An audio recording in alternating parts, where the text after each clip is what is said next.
Well, hello there, everybody. Dennis Prager and Julie Hartman. Dennis and Julie. Janice and Dooley. You know what? Oh, boy, she's frisky. She's in a wild mood. This is going to be a difficult hour. I'm telling you in advance, it's going to be difficult. I gave you, Julie. It gives. You know what gives me great pleasure? It really shows how deeply I feel about you. I think I get more pleasure when strangers come over to me at speeches, airports, and mention Dennis and Julie than my own work. Oh, that is so lovely. And I think it's because we really explore things on this show that neither one of us are able to do on our respective shows because of the format of this. Right. And I'm known and correctly known for being really open. Yes. But you know what? It's very interesting. It proves. I know this is going to sound. I'm making this big preamble for what may be a trivial point. I acknowledge it, but it's one of the many, many, many arguments why we need people in our lives, because they elicit stuff from us that it is not doable on your own. You'll love this. So my dear friend Joseph Telushkin, friend since high school, my one friend since high school, after about, 10 years of marriage, he said to me one day, you know what I realized being married? I go, what? That I actually get into bad moods. It was a very interesting insight. Because when you live alone and you get into a crappy mood, it's normal. You're you. It's when you have to bounce off another person that you start knowing you. Wow. We need people. This is not an argument you often hear. We need people for 100 reasons, but one of them is to know ourselves better.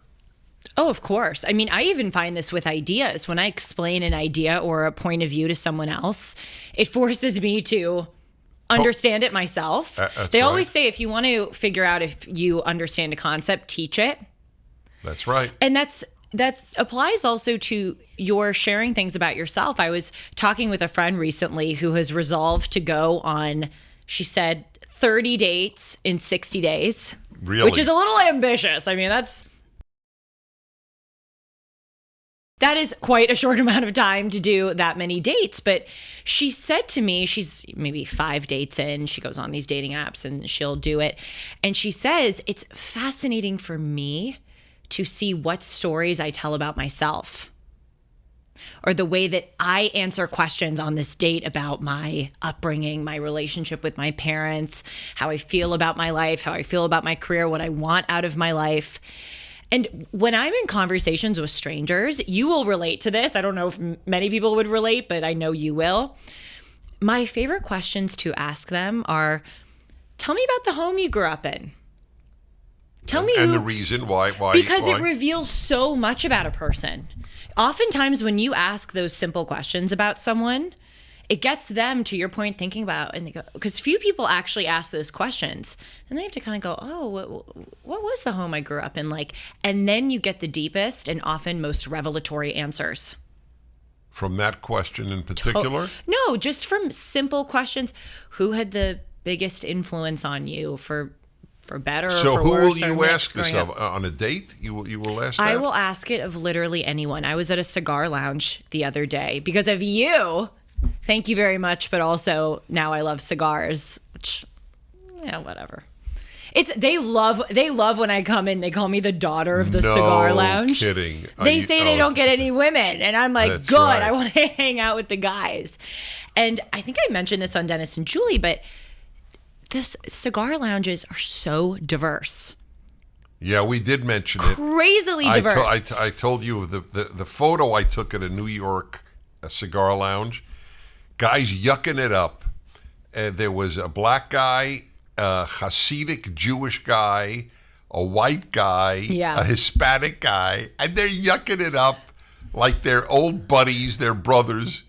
But because they're sharing a cigar. Well, because in other countries, it's more culturally common to smoke than it is in America. But you go in, and the other day there was a Syrian, and then a gypsy. But anyway, I love asking people those kinds of questions because people don't go there. And a lot of the times people don't care to learn about someone else's upbringing. They care, what do you do for a living? Right. So how does that relate to my idea that we started with, that you need another person to know yourself? I think you need other people to take an interest in, So in answering, so in a sense, when they answer your question, they're learning more about themselves. Of course. Yeah, that's Oftentimes true. they pause and they go, huh? So I want to ask you, who is the person in your upbringing who had the biggest influence on you, for better or for worse or mixed? This is a good example of not something I would not think to say on as much as I'm open about myself on broadcasts.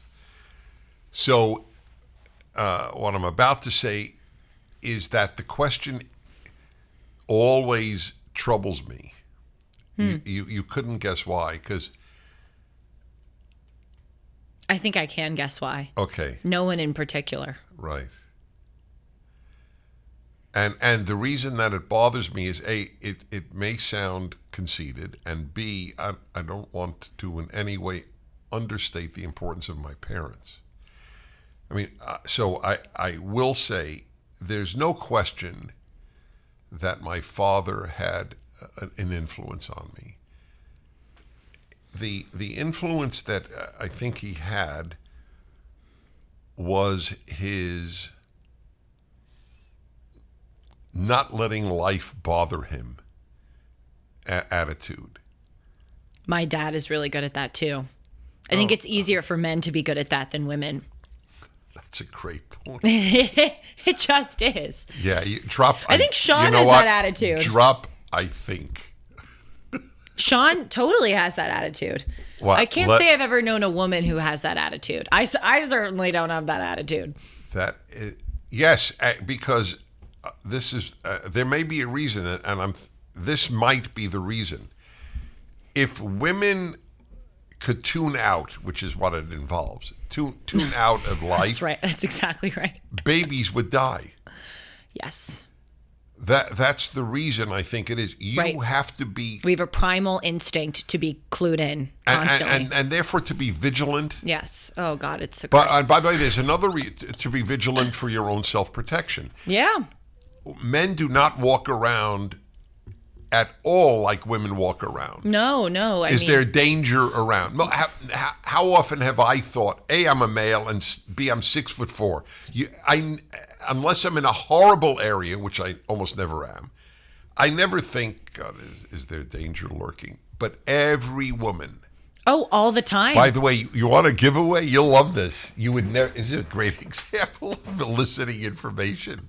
So my favorite form of photography, I've been into photography since high school. My favorite form of photography is what's called street photography, which is exactly what it says. You're taking pictures of people. It's people. The first 30 years of my love of photography, I loved taking pictures of beautiful landscapes. It's called landscape photography. Then I just love taking pictures of people. Candids, not posed pictures. And this will crack you up. So I will sit, for example, at a cafe in a foreign country as people walk by. Thousands of people walk by. And I will take picture after picture of people walking by. And the ones that I find most interesting, I'll keep. I am always amazed at how often the woman in the picture, let's say it's a man and a woman walking together, is looking at me, taking the picture. And the guy is completely oblivious. What an astute observation. Oh, well, I don't know if it's even astute, and I take the compliment, but it's not astute. It's just, it blows my mind. I totally believe it. She knows I took the picture. I'm just sitting there in a cafe. From the creators of Jesus Revolution comes a new film that's bound to touch your heart. White Bird a wonder story. Discover the moving tale of Julian as he uncovers his grandmother's incredible journey to escape Nazi-occupied France during World War II. Based on the beloved book by the best-selling author of Wonder, this inspiring film demonstrates how one simple act of kindness can create ripples that last a lifetime. Directed by the visionary behind Finding Neverland and featuring stellar performances by Gillian Anderson and Academy Award winner Helen Mirren, White Bird promises to be a cinematic experience you won't forget. Catch it in theaters. For tickets and more details, visit whitebird.movie. But women have a fifth sense, sixth sense, that's right, sixth sense for what's happening. Is somebody looking at me? Is somebody looking at me? Men don't think is somebody looking at me. Oh, we always have that radar constantly. But you were saying your dad had this remarkable ability to yes, tune and then out life. so then we tuned out to about the yes. So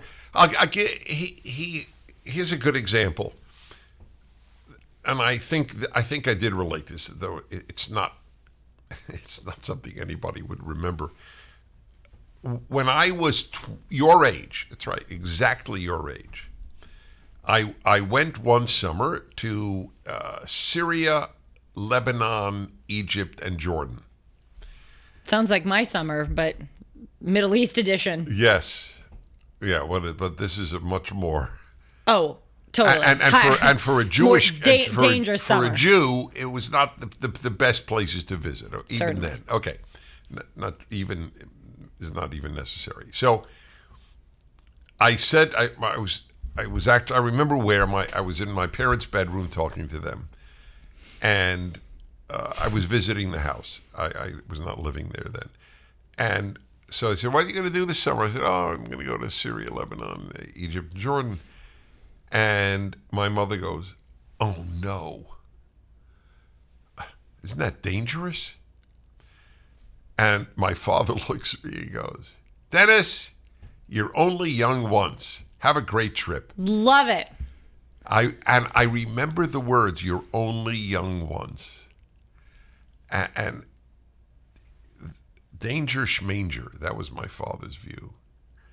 So back to your original question about influence. It's sort of like, and again I hesitate because my point is not at all, there's no sense of I'm complimenting me. It's just I'm being honest with you. I am asked all the time, especially by religious people who know the Bible, and especially by religious Jews, even though most of my readers are Christian. So, Dennis, which commentaries do you use in writing your commentary? Because there is a whole huge body of Jewish commentators for thousands of years. And I list off some of the best known names that would be known to them. But in fact, it's mostly from within me. Oh, I believe that. Because you've read it. Yes. And it's a very unique perspective. Yeah. And it's not a compliment. It's just a fact. It's I'm an idea factory. That's my gift. I'm really intrigued these days about the roles of people's childhoods in their adult life. I was reading, as it happens, a very liberal feminist book, which is What was it? Glynnis MacNicol, I think it's called I'm Just Here to Enjoy Myself. Huh. Don't It's know. the title of the book.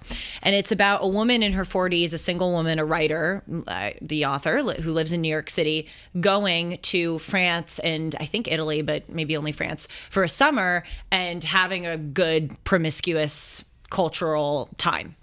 And I decided to read it. I love going into bookstores and picking out books that will stretch the boundaries of what I typically read. And I can't say that I typically read liberal feminist manifestos, but there was this one line in it that intrigued me.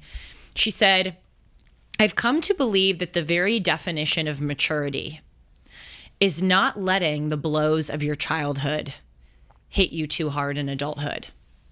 It's good. It is good. I'm mostly here to enjoy myself, because that's what she texted. One woman's pursuit of pleasure in what? In Paris. And she, I mean, we're very different in our worldviews. I could tell from even just the prologue, but I thought there's something to learn from everyone. And I really liked that line. I think that is very true. I look around at people and I see them as, not always, but typically carrying the baggage of their childhood. But to your earlier point, forgive me, I don't mean to interrupt you, but to your earlier point, I don't think a lot of people realize that. And so when you said you need someone else to bring something out of you, I love going back to people's childhoods with them. I think that is the best way to know yourself. Right, but you just said you don't want that baggage to influence them overly. Of course, but you need to unearth the baggage. Well, that's an interesting question.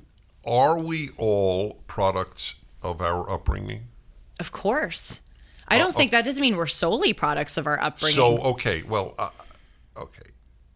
since it's not solely, but it is, so what, I know it's not measurable, it differs with different people. What percentage of our adult behavior was formed by our upbringing? I would say over 50%. I look at people, and I encourage you, Dennis, right now, and the listeners right now, to think of people close to you in your life and consider how their adult behavior or how their adult personalities are influenced by their parents.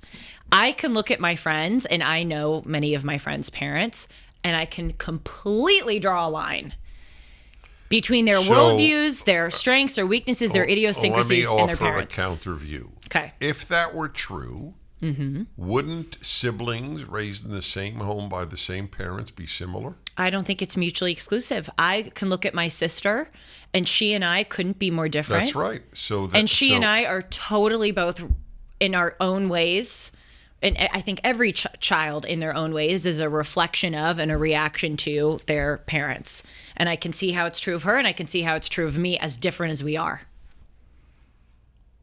Well, you may well be right. And I have no axe to grind, and this is really something I'm visiting, if not the first time. I haven't visited it often, this theme. But if two people come out with opposite personalities, opposite values, it's hard to say they were both shaped by their parents. Well, their upbringing. I think their upbringing is parents have a huge role, of course, but I think your school, your activities, your friends, the way you fit parents. in. I see. Okay, fine. Your early years. Yeah. All right. Your early years. Fine. So even just early years, that means parents and peers. Yes. Right? Basically, parents, peers, teachers. Okay. But my point,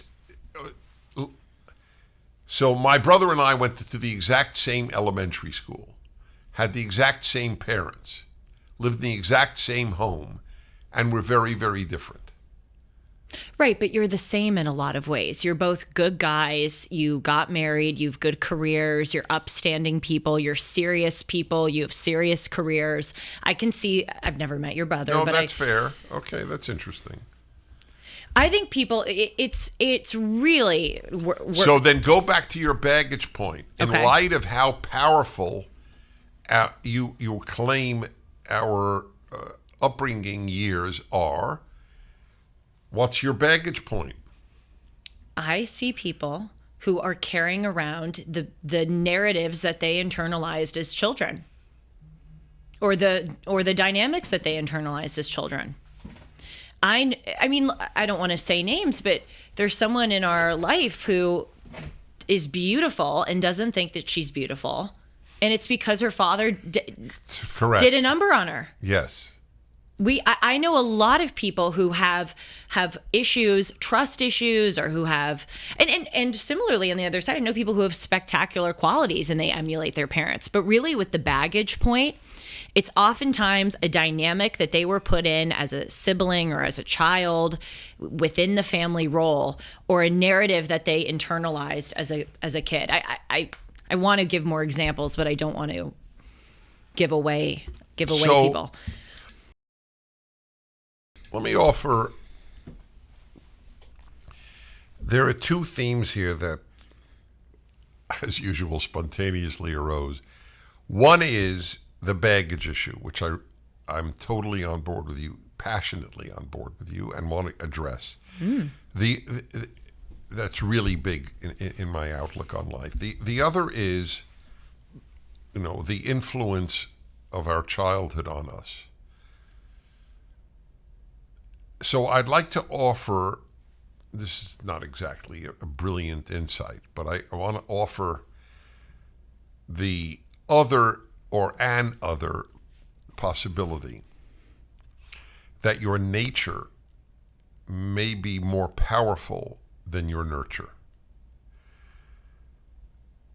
And I offer two examples. One is named Dennis, and the other's named Julie. Really? Yeah. No, this is a very, I'm being very open about us, and it's these are two people I know well. I know me, and I know you. There was, it doesn't take away at all from our parents to note that neither of us is explicable by our upbringing. Part of us is, of course, is no question. Your pursuit of excellence was driven by your parents and many other factors in your life. But Julie, you're very rare, and I'm very rare, and I don't it's not a compliment to you, and it's not a compliment to me. And my proof is I don't take credit for it. Listen, in high school, I did no homework, taught myself Russian, and taught myself how to conduct orchestras by visiting the New York Philharmonic Library and learning symphonic scores. But you're quite rare. Oh, you're right. Okay. I said I'm rare. Yes. I knew I'm rare then. But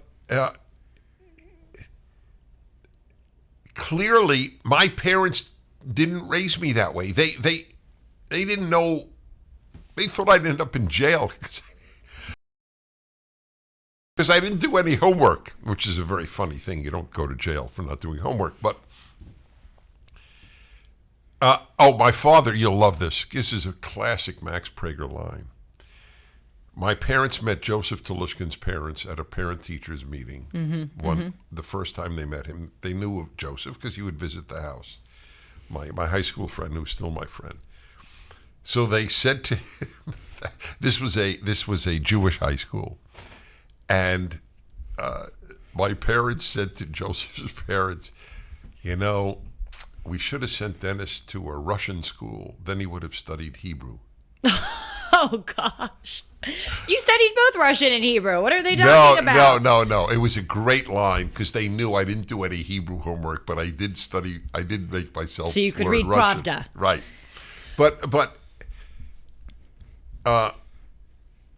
But you don't even have to be a rare person to have.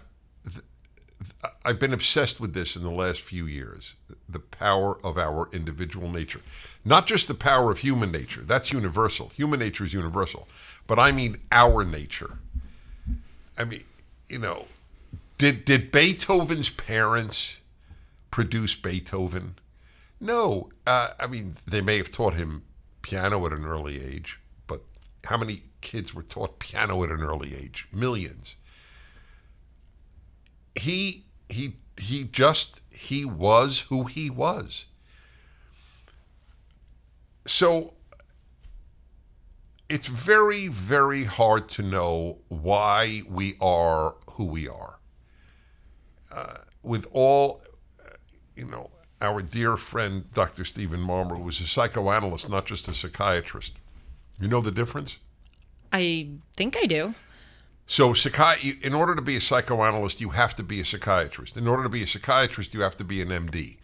Psychologists don't have MDs. Psychiatrists have MDs. So psychoanalysts. Psychoanalyst is an advanced degree for only psychiatrists. Oh, I didn't know that. Yes, Okay. and it's it's Freudian, so it's not highly regarded today. Freud has been widely dismissed. I don't.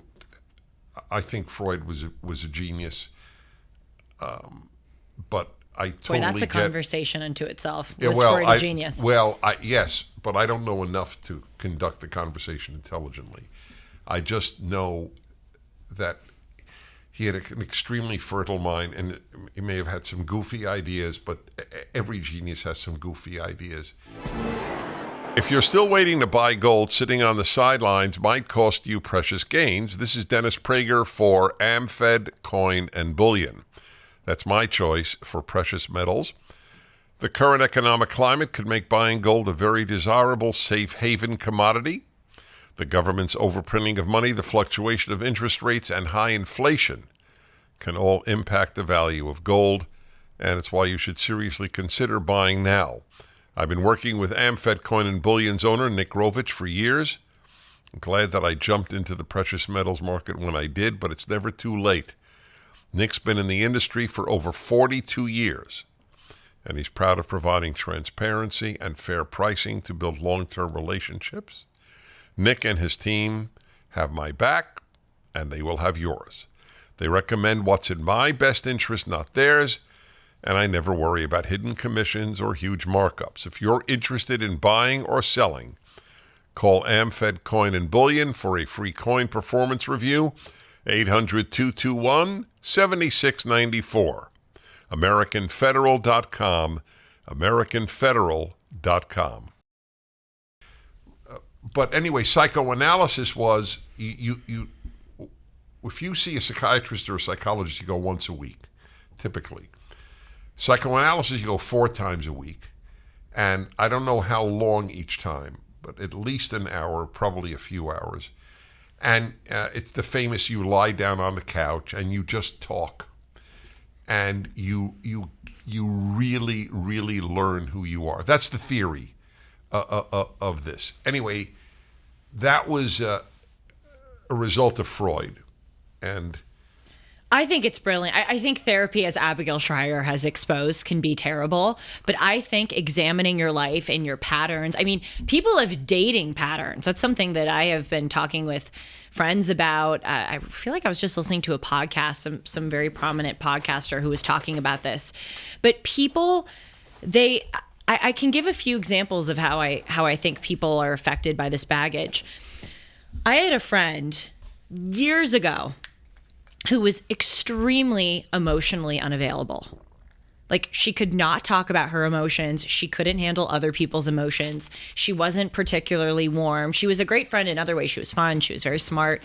But then I met her parents, and especially her mom, and I completely understood where that came from.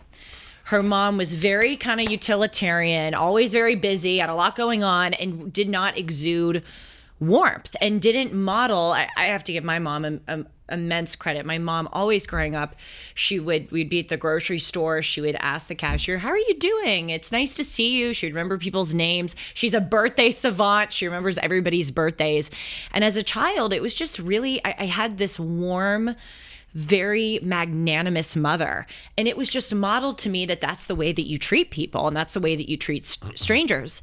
This friend, when I met her mother exuded no warmth. And so in turn, I completely understand why she was, think, unempathetic. Okay. I could list so many more examples. We don't have a big difference of opinion. It's so hard though. Look, it would be idiotic to deny that our upbringing affects us. The big question is how much. And that brings us to your original point about baggage. So and I think this is what you were saying, why you brought up the baggage point. Because you were offering advice. Don't let your baggage weigh you down.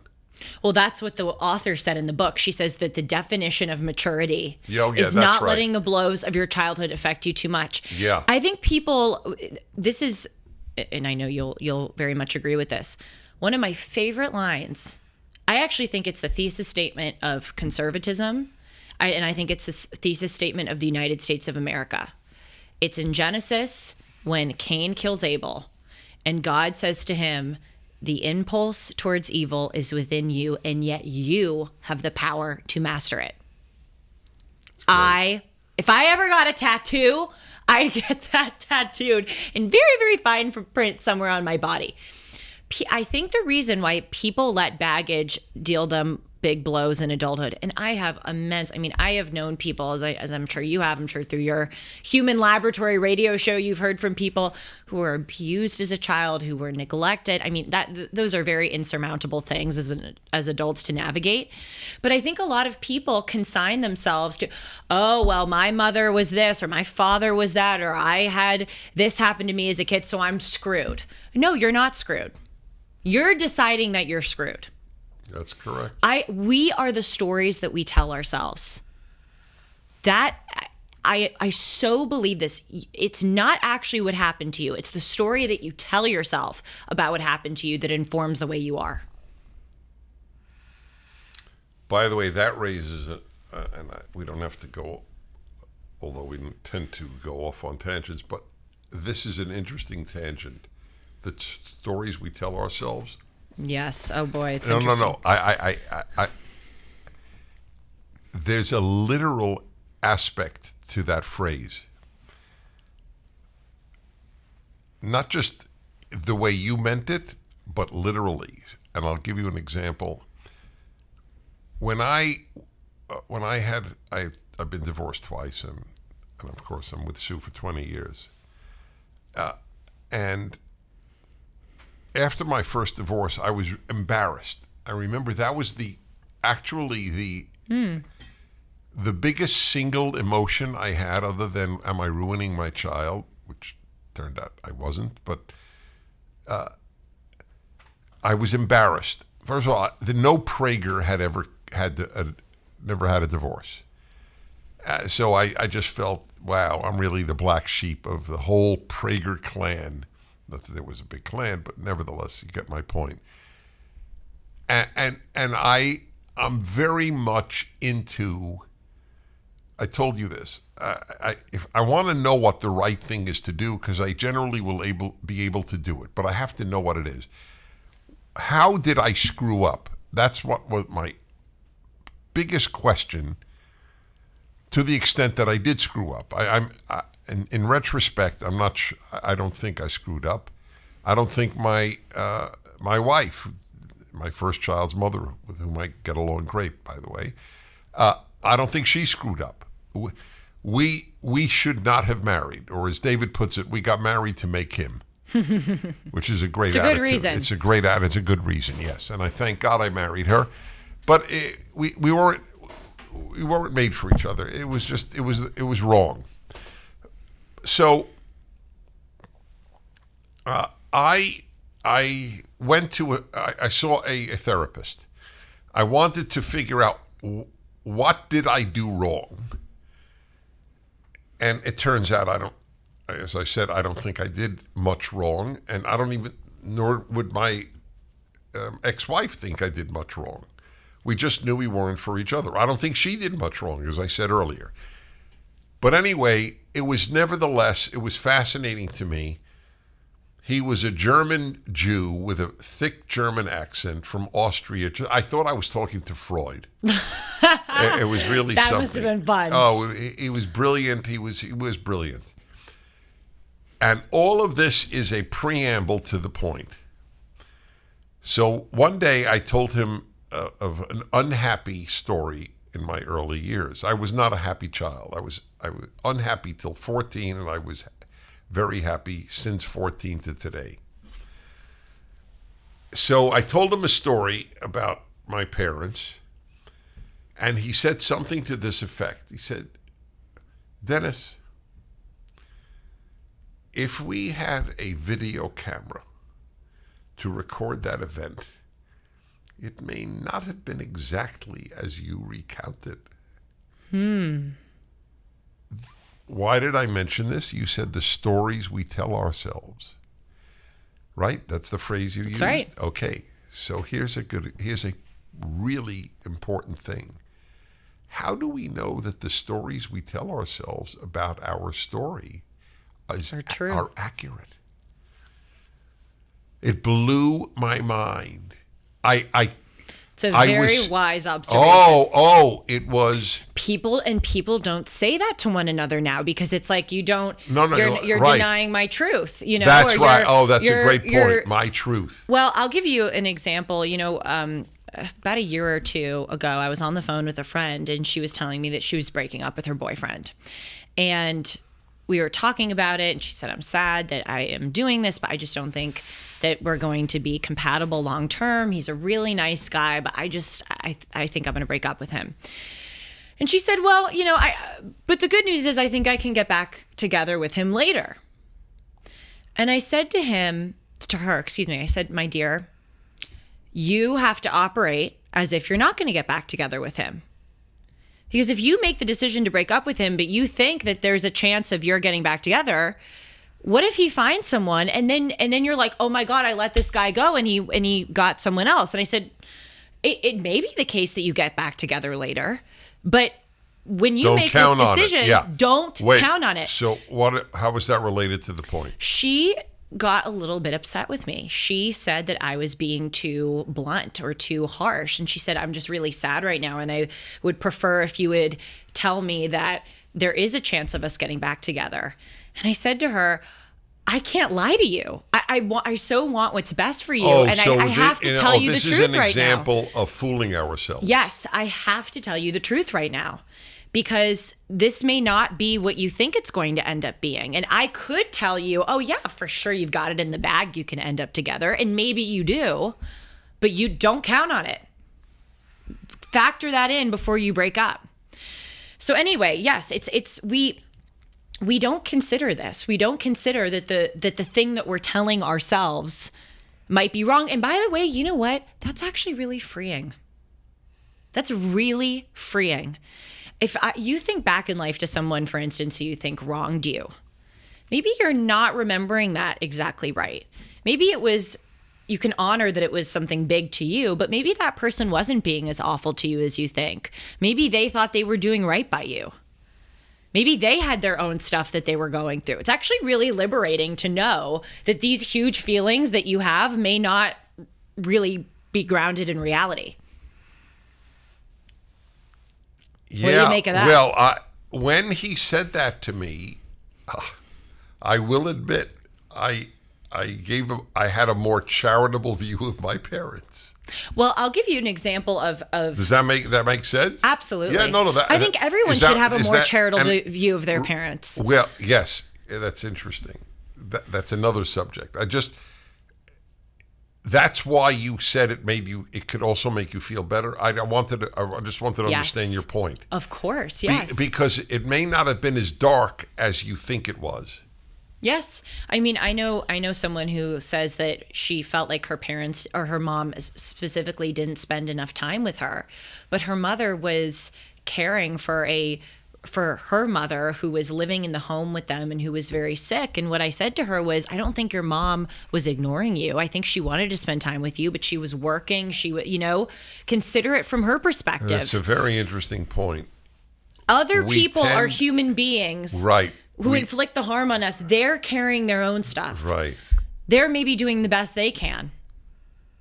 It's actually, I'm really glad we're talking about this. It's very liberating. That doesn't mean that you throw out every feeling you have. So when you say liberating from what?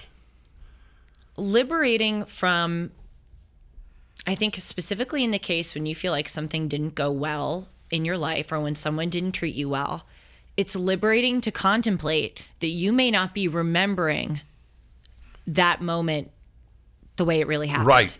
But when you say liberating, you're liberated from something. What are you liberated from? A dark, the scenario may not be as dark as you thought. Yes, or as intense or as black and white as you thought. Right.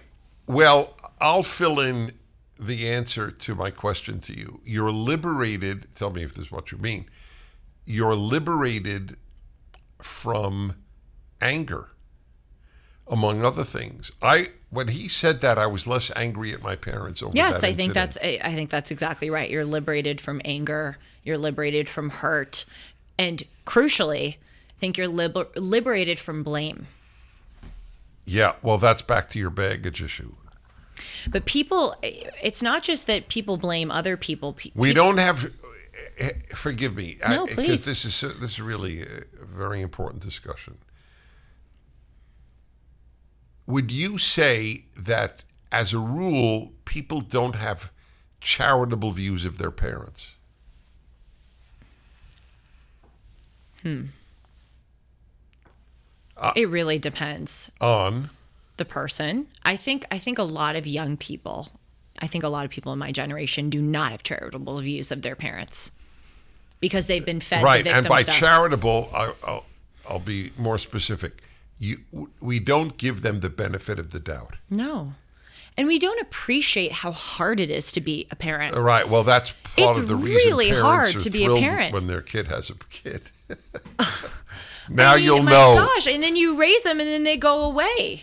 You That's raise right. them No, to leave you. Right. Yeah, it's very painful. It's I have an enormous respect for parents, but I want to bring something else up on this blame point, because I think a lot of us live in a blame state. We blame our parents, or we blame our boss, or we blame this.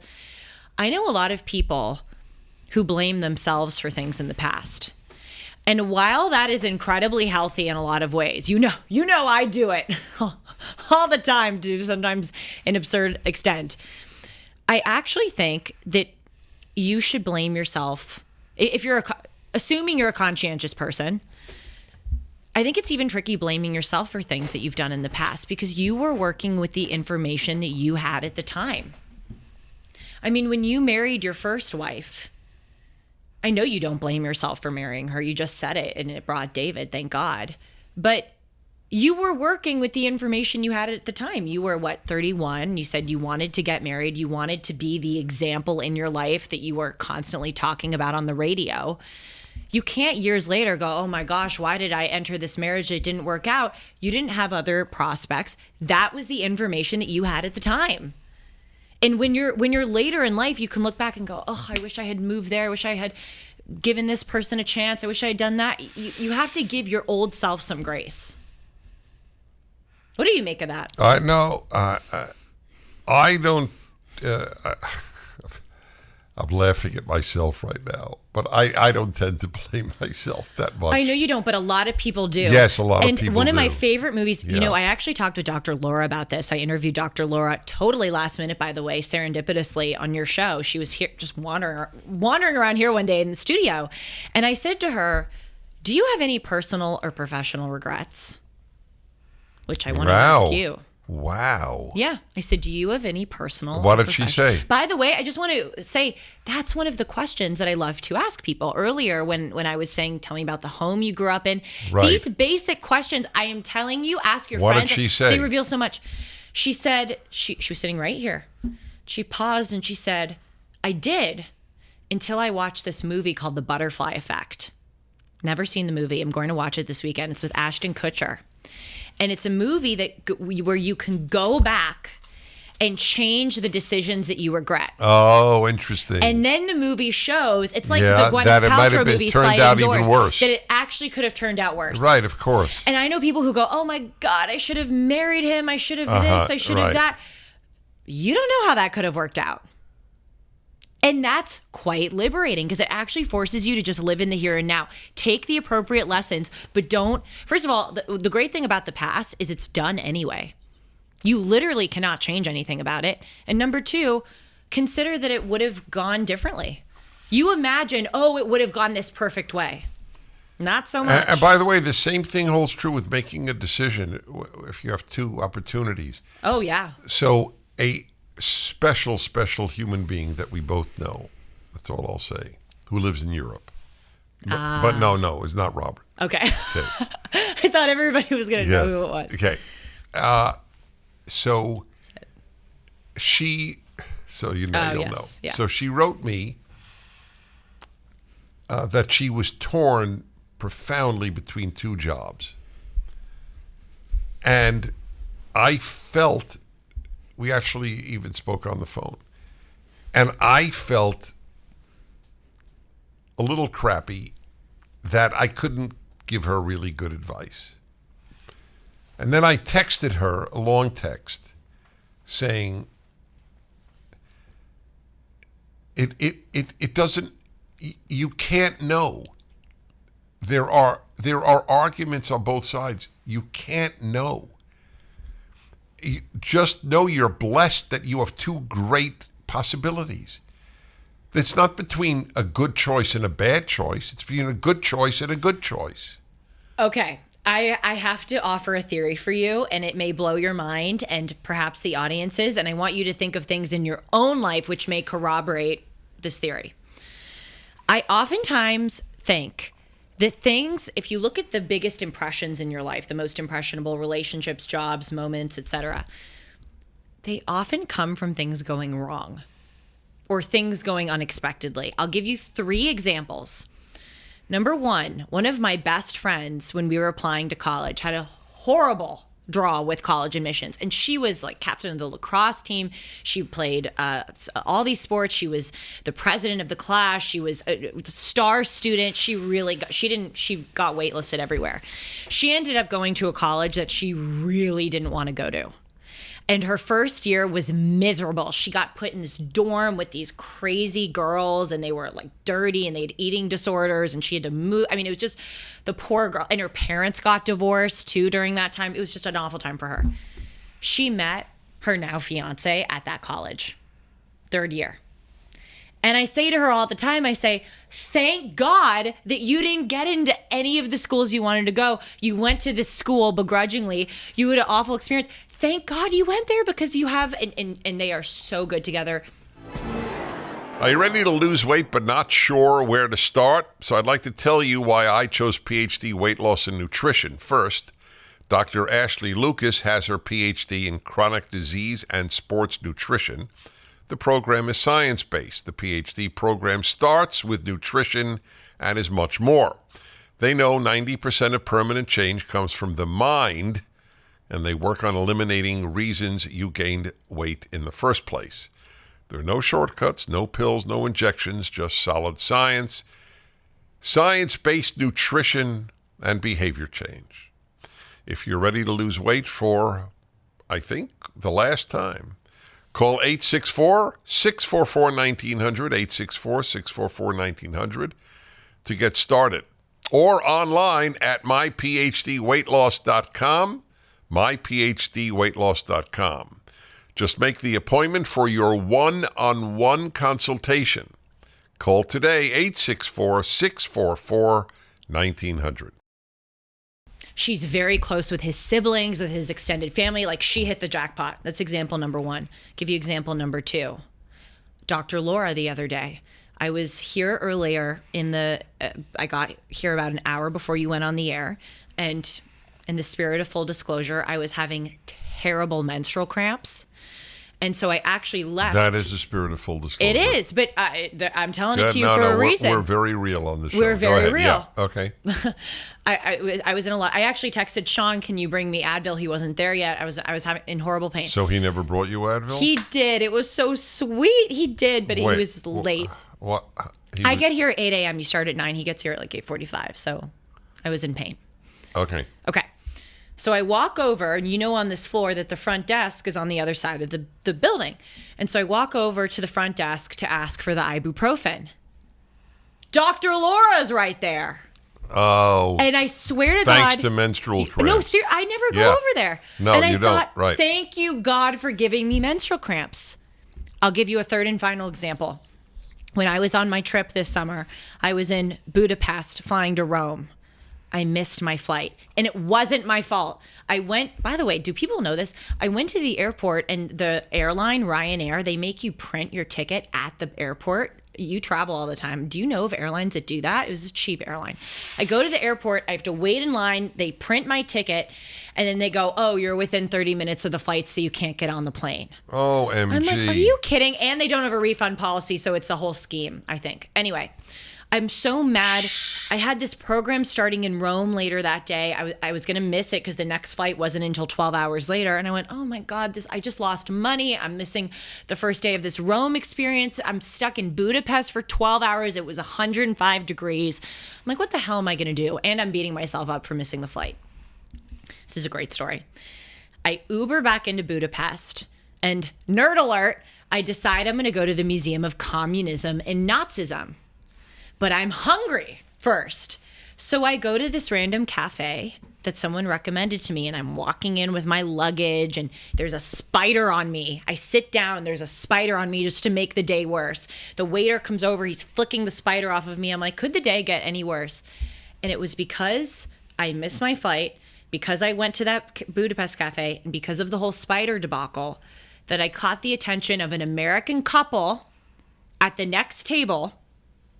And they invited me. We started chatting. They found out I did a show with you. They love you. They've been listening to you for years. They invite me over, and they say to me, we have a son in Los Angeles. Dennis has met that son in Los Angeles. That has been a great thing in my life. And by the way, later that day when I went to the Communism and Nazism Museum in Budapest, I took so many photos and videos that when I was back in Rome, I went to Ava's wedding, our friend's wedding. I was in the back seat of the car driving to the countryside. We had an hour to kill, and I was showing pictures of the Museum of Communism and Nazism. The woman who I was sitting next to was at the Roger Scruton Legacy Foundation at the University of Oxford, and she invited me to speak because I missed my flight and was killing time. And I find this with people, like my friend, sometimes when things don't quite go the way you think that they're going to go, it actually ends up being a blessing for you.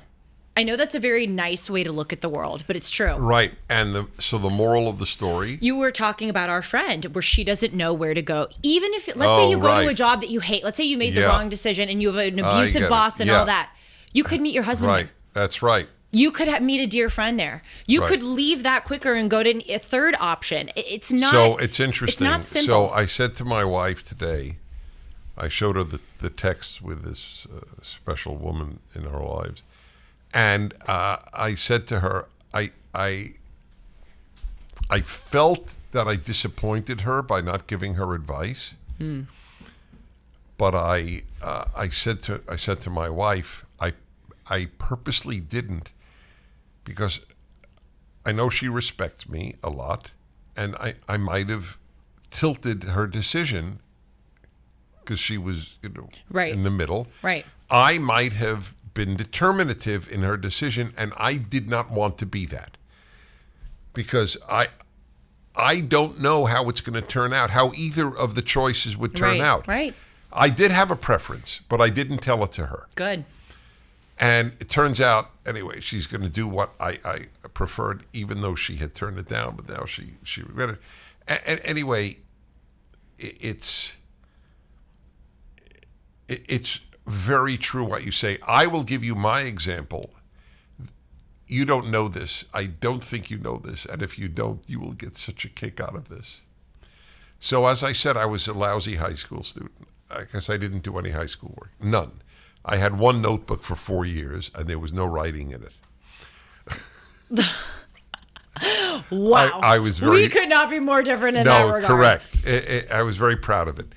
Wow. So, in New York City, when I was a kid, you if you had a certain grade point average and a certain score on the college boards, you would get into one of the branches of the City University of New York: Queens College, City College, Brooklyn College. And there may have been more, but those are the ones I remember. I lived in Brooklyn, but I wanted to go to Queens College, which is a little bizarre. Yeah, it's pretty 'Cause far. yeah, I mean, relatively speaking, it is. But I thought it was a better college than Brooklyn College, and it was considered a bit higher level. Nobody bragged about going to Brooklyn College, let's put it that way. So I applied. This is quite a story. I was rejected from Queens College because I didn't have a high enough grade point average. I graduated in the bottom 20% of my class. And by the way, I was president of my class, even though I was in the bottom And the fifth. head of the anti-cheating. Yes. Well, yeah, I League. created an anti-cheating group. So anyway, I didn't get into Queens College, so I had to go to the non-prestigious Brooklyn College. Every year, Brooklyn College at the time awarded a sophomore a fully expense-paid year abroad. Your transportation was paid, your room and board was paid, your tuition was paid, and you got a weekly stipend. It was an incredible award that they gave out. Really seems like it. Wow. Yeah, I won it. And that's its own story. That sent me to England for the year. When I was in England, during the spring, during Easter break, which was coincided with Passover, I went to visit my friend Joseph in Israel. He was that year in Israel. While I was in Israel, my name was given by friends in Israel to a department in the Israeli government that sent non-Israeli young people into the Soviet Union to smuggle in items to Jews and Jewish dissidents. And Where in the Soviet Union were you, by the way?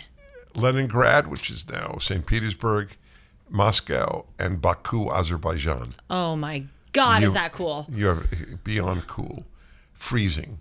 You have no idea. We'll talk about that another time. Here I am. Can you imagine? I'm 20 years old. I'm being flown to the Soviet Union by the state of Israel.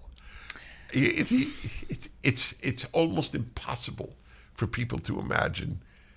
I'm pinching myself the way life turns out. But this is why am I telling the story? Had I gone to Queens College, it never would have happened.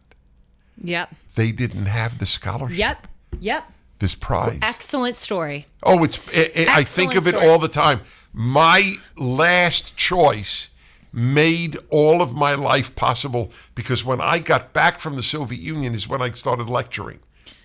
And that brought me into public life, and the rest is history. You know, earlier in this episode, I remarked that it's easier for men to have a chillness about life than women, and we went through that, and I stand by that. I said that I don't have a chillness about life. I actually want to amend that. I think recently, over the past few months, I actually have gotten a chillness, and it is because of this exactly. Really going on my trip and seeing those examples of how missing the flight led to a couple and this. I mean, I could tell you many other examples actually of things that I just observed where I thought, oh God, this is so bad, and it actually turned out well. I look now at life not as, okay, this went right or this went wrong. I just look at it as, okay, this is what's happening. Like I'll give you another example. The other night I was supposed to meet a friend at 7:30. Or at 7, excuse me. And the friend texts me and says, I'm so sorry, I'm running late. Can it be 7:30? Now, I had already gotten all the way to the restaurant, so it was annoying. And old me, I fully admit it, would go, oh my God, this is so annoying. I have to wait in my car for 30 minutes. Could this friend not have been on time? And I swear to God, the new me thinks, okay, it's just something different. God is something different than what you thought may be in store for you today. And actually, I don't know if I said it was a few weeks ago, it was a few months ago. That whole event is what led me to go to the cigar store that I now frequent, because I was in that part of town. I had 30 minutes to kill. I had gotten back from Europe where I picked up a smoking habit. And I said, I'm just going to look up a nearby cigar lounge. And I am telling you, I walked into a unicorn of a cigar lounge. The guy who runs it is so nice. The people who go are incredible. He's been there for 40 years. He has such a good rapport. The most fascinating people come in and out. You don't have to pay to access the lounge. You just walk in and there's a lounge. And it's a bit of a drive from my apartment. Who gives a bleep? Thank God that he was running late. So I don't look anymore at, an old me would really think that night went wrong, or that something about that night went wrong. I now have this openness where I go, okay, what is the new thing that I'm being led to right now? Even I had a flight that was delayed, and maybe this is kind of corny, but I'm like, okay, who am I sitting next to? Am I supposed to sit? Is God giving me extra time to like meet and talk with somebody on this plane ride? If you just live your life with this openness. Do you literally believe it's God or just you know faith? what? I knew you were going to ask that. I think it's God. Mm-hmm. I do. Yeah. I think God interacts with our free will. He doesn't. I don't think he puts it in our face with shining red lights like this is what you need right now. But I think if you're open to it, you see the things that enter your life. Do you have that view? Well, I have that view, but not about God, because it sounds corny, but where was God in it's the not 100, corny. the It's 100 million completely people legitimate. whose lives were wrecked by Nazism and communism? Just this past week, 7 Israelis are on a street, a mother and a baby, one of them, and Palestinian terrorists come and, shoot them to death. I know. So it's just too hard for me to think that God wills every bad thing that happens.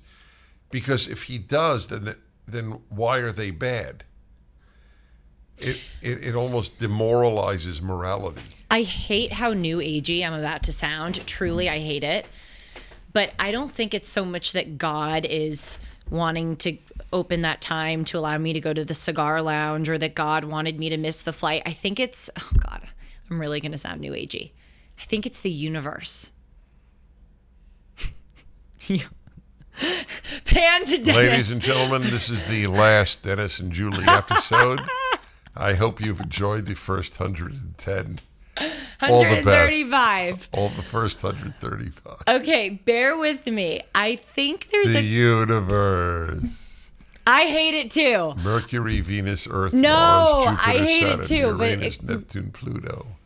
Come on, I think there's a cosmic. Okay, you're really gonna resign from Dennis and Julie.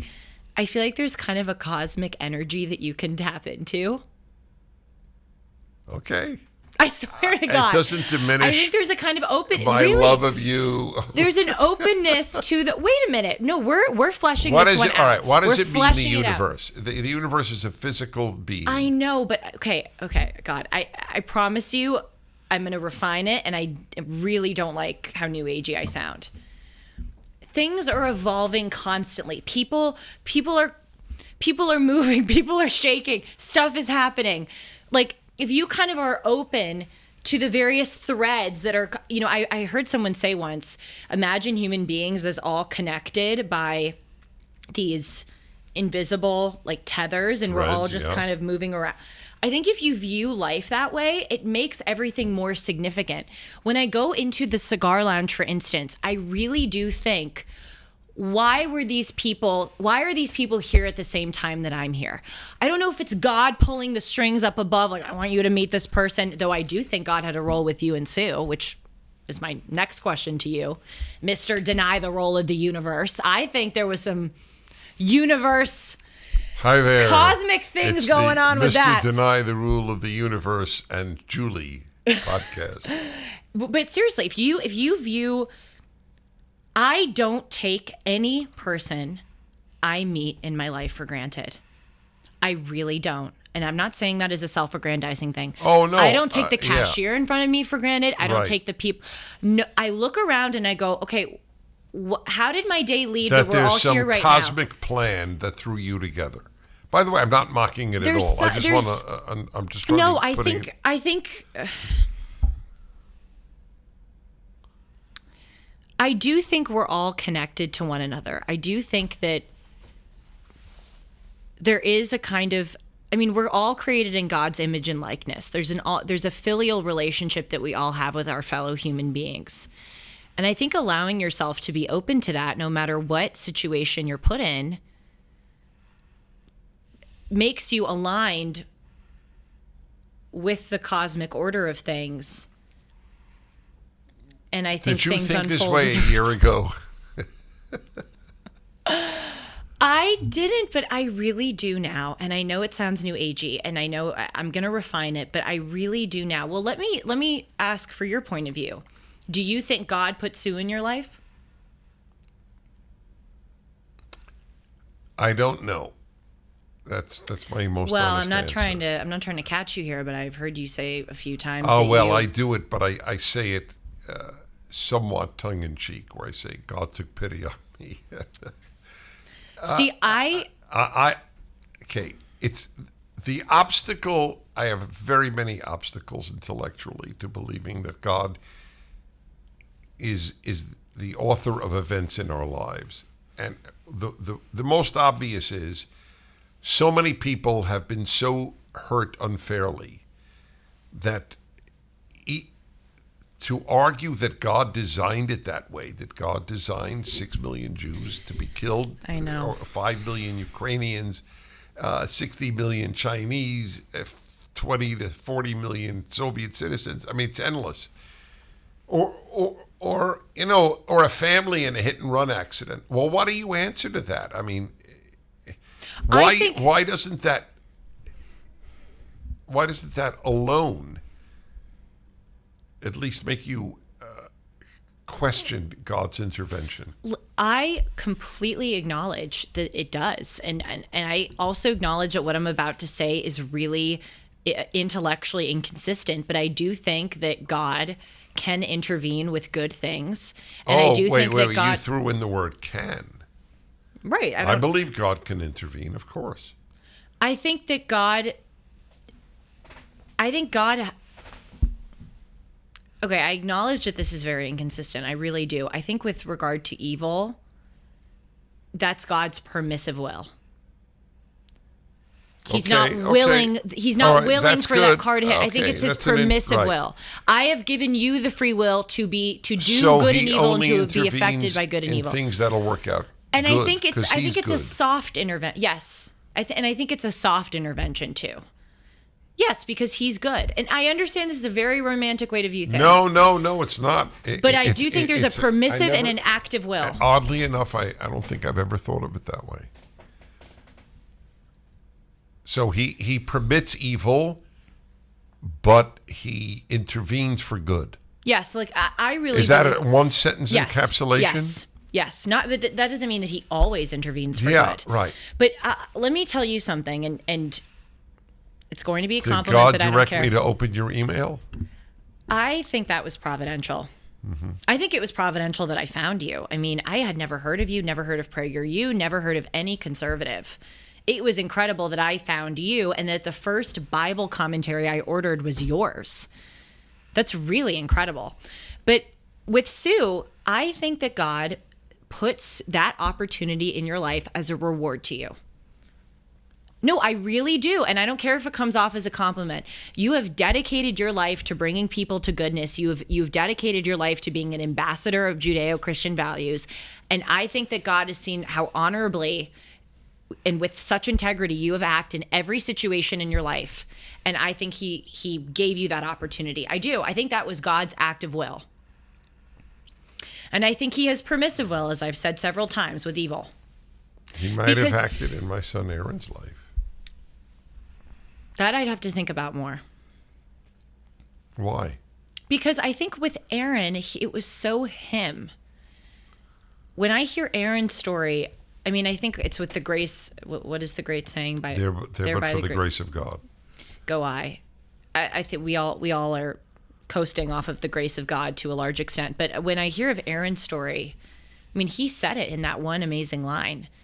I hit rock bottom when I realized that I had nobody else to blame for my problems. When I think of Aaron, I think more of that Aaron Prager lifted himself up than God.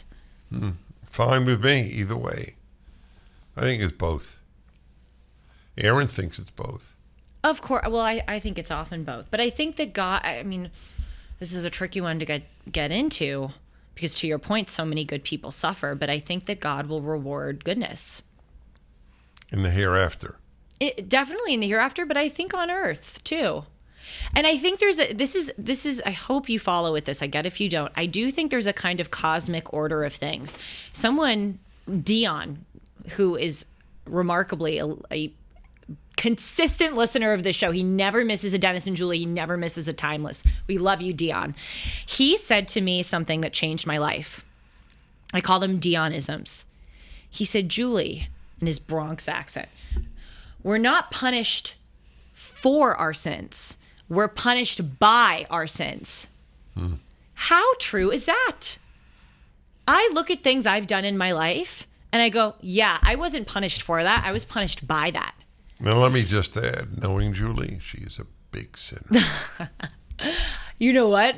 A therapist actually told me that I need to go out and sin some more, so.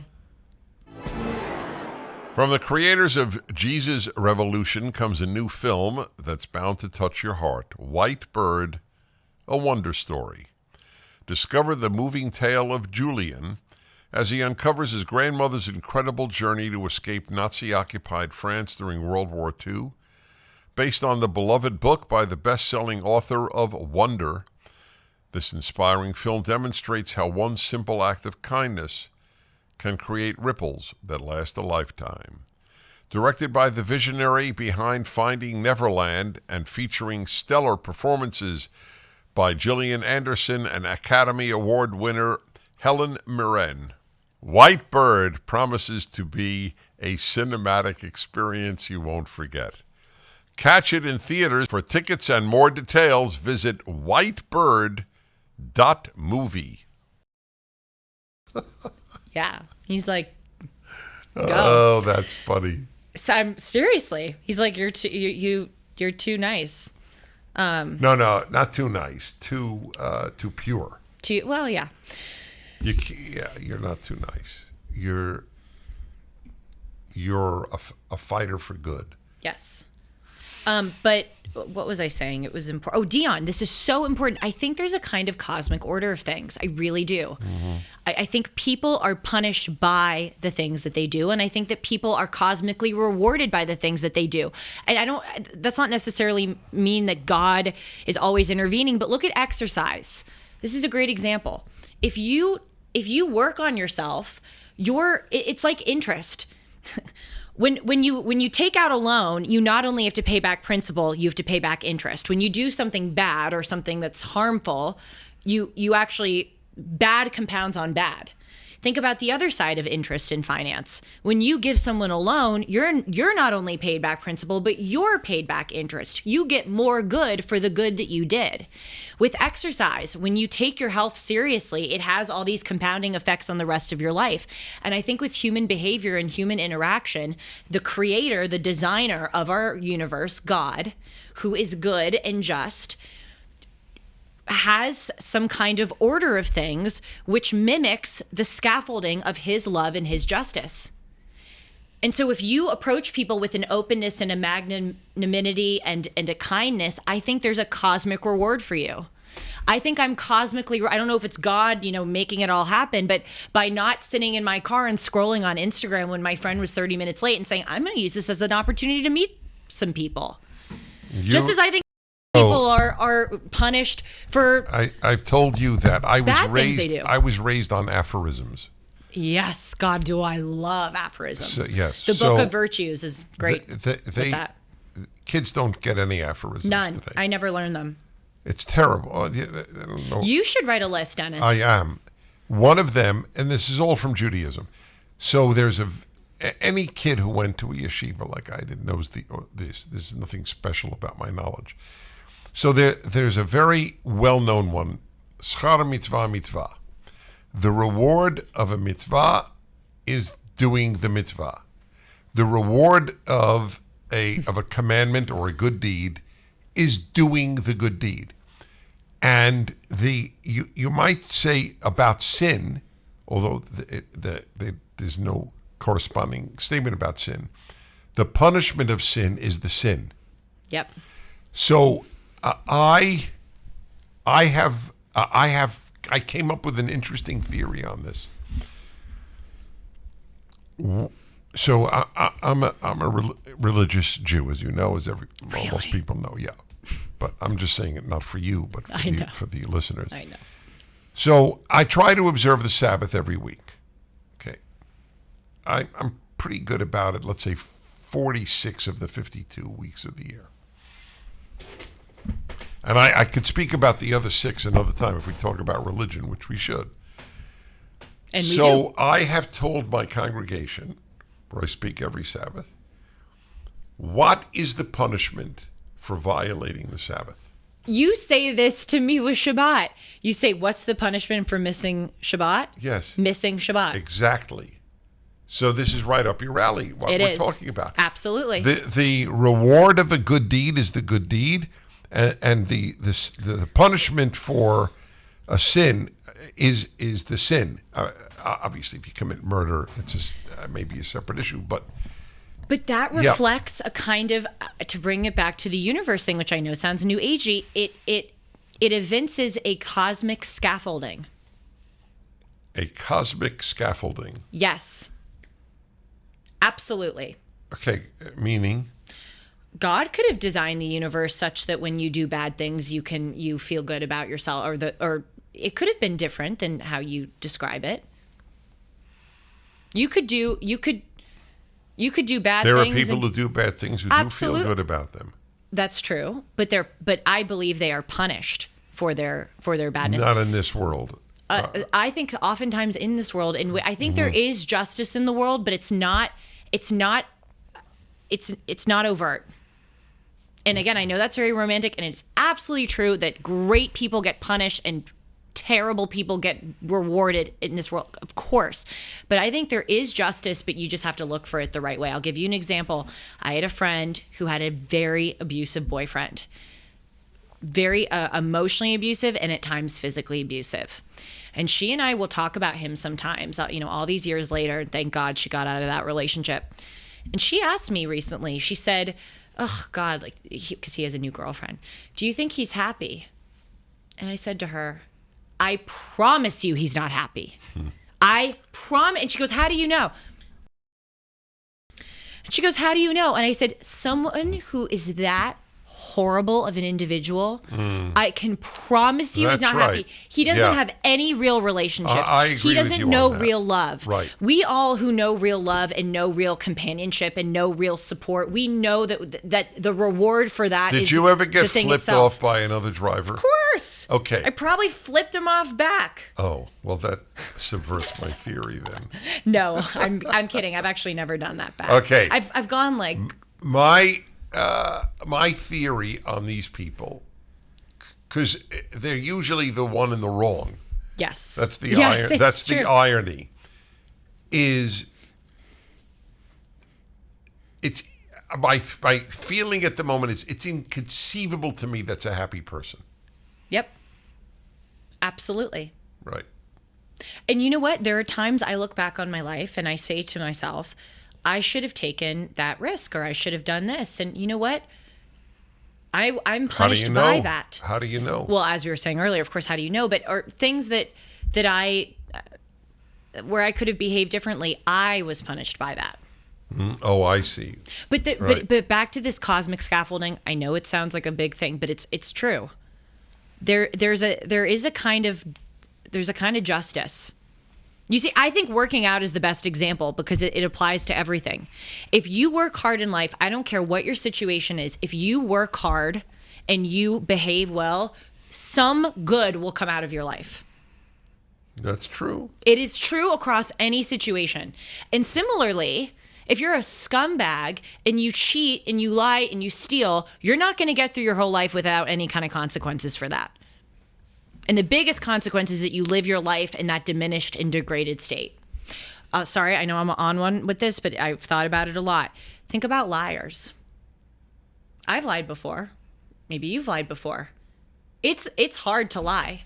You have to keep up your lie. You have to remember your lie. Then you have to remember the lies about the lie. There's no such thing as one lie. There's no such thing as one lie.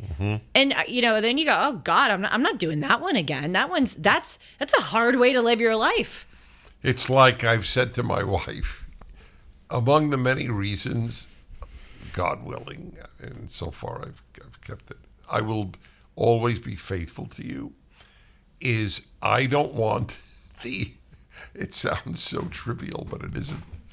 I don't want the inner anxiety of hiding an affair. Oh, can you imagine? Oh, it frightens me because I'm such a believer in inner peace. Yeah. Oh, that's another topic. It's a Inner big one. peace. Yes, it's as important as happiness, if not more important. Anyway, and by the way, I'm not judging people because a lot of people have affairs. Totally. For a whole slew of reasons, including a completely Understandable ones. cold spouse. So, but it's a curse. Having an affair is a curse. There's no question. What you have to do to hide it, and the body of lies. That was Churchill's, I think, phrase about how to hide things from the Nazis. The body of lies that you have to construct. So, honey, where were you at 2:00? Even not prying, just curious. So, where were you today? Well, I was late at the office. Oh, well, really? What kept you late? Then you go, oh, well, I had to do this report for the board. Oh, really? So there's no such thing as one lie. Yep. So there's no what? All right, I got there is no good place to end this, but we do need to stop. I do have a final question, though. Yes. Do you sort of understand what I meant by cosmic scaffolding? I don't. No. I don't dismiss it. No. That's a big deal. I don't dismiss it. I don't know. I don't know this issue. What has God created? What is His level of intervention? I think good compounds on good and bad Yeah, compounds on bad. I totally agree. Across Is that the what you board. meant by scaffolding? Yes. Oh, I thought you meant something. That there are else. these rules, irrespective of God's intervention. There are these rules of the universe, of human interaction that you tend to see, and this is a prime one. There's only one of the 10 commandments that has a reward. I know I'm stopping, Sean. There's one of the 10 commandments. Do you know which one it is? Honor your father and mother. It's very interesting. The only one of the 10 commandments with a reward, so that the days on your land will be increased. Your society's longevity depends. Boy, is that good. On parental authority. Boy, is that good. That's why people should read my Bible commentary. I was going to say, on that note, read the Rational Bible Commentary. Yeah, a question from Sean. Yeah? Yeah. Oh God, I would hope not. Why would he ask that? Because you said this is the last. He asked if this is the last Dennis and Julie. When I talked Yes, about the and universe, you said, and folks, Dennis Prager here on the next Dennis Prager show. Yeah, There's what no is that? more Wait. Dennis and Julie. Okay, there will be. This is not the last Dennis and Julie. Want to reassure all of you. Hopefully, it's only the beginning. That's correct. Oh, that's right. Julie at julie-hartman.com. Follow me on Instagram and Twitter at Julie R. Hartman. Follow Dennis on Instagram at the Dennis Prager and on Twitter at Dennis Prager. We'll see you next Sunday right here on the Julie Hartman YouTube channel, and we love being with you. Take care. Bye. Shalom.